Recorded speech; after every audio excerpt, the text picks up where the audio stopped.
Comme nous avons pu le voir précédemment, le BIM permet d'associer des représentations géométriques 3D d'ouvrages à de la donnée.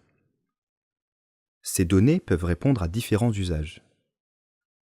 Dans certains cas, cette donnée peut évoluer au cours des phases d'un projet et peut demander un suivi particulier.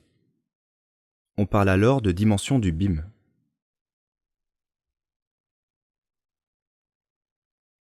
Le BIM 4D, par exemple, ajoute une information temporelle aux objets géométriques. Il est alors possible de lier les objets d'une maquette numérique à un planning afin de visualiser et d'entériner certains choix liés aux détails d'exécution et aux ordonnancements de tâches.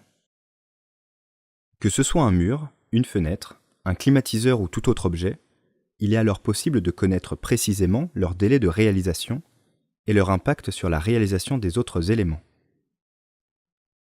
Cette visualisation évite alors aux différents acteurs toute mauvaise interprétation du calendrier et minimise par conséquent les problèmes de coordination.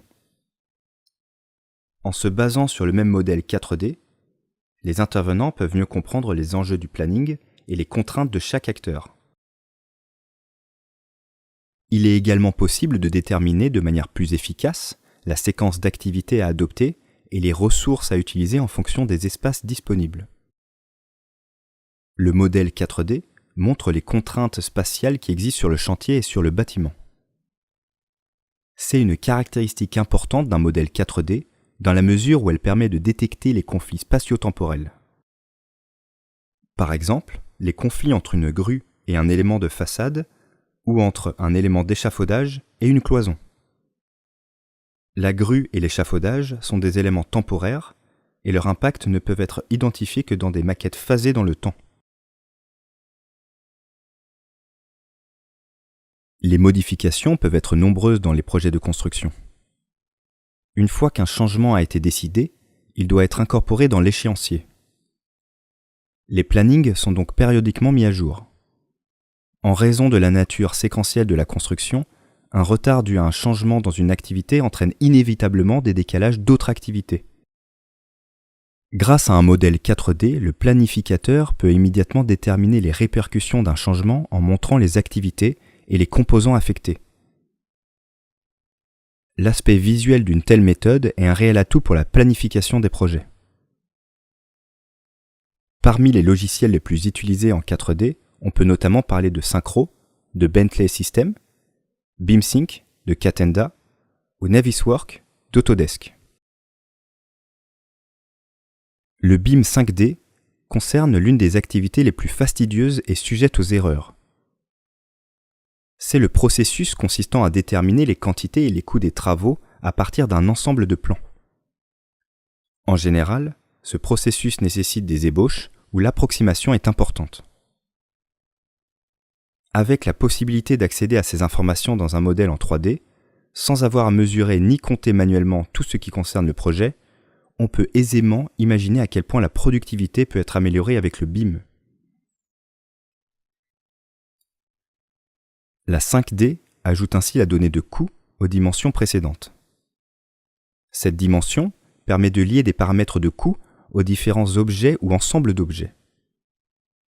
Il est donc possible de mieux estimer les coûts de construction et d'obtenir un aperçu de la situation financière d'un projet à un moment donné. Très utile pour les situations comptables notamment.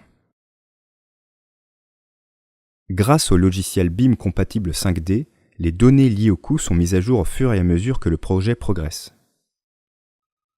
Cela signifie que le coût d'un ouvrage évolue de façon dynamique plutôt que d'être simplement déterminé au début d'un projet. Le coût est réajusté en fonction des modifications, des aléas, voire du cours des matériaux, l'acier notamment.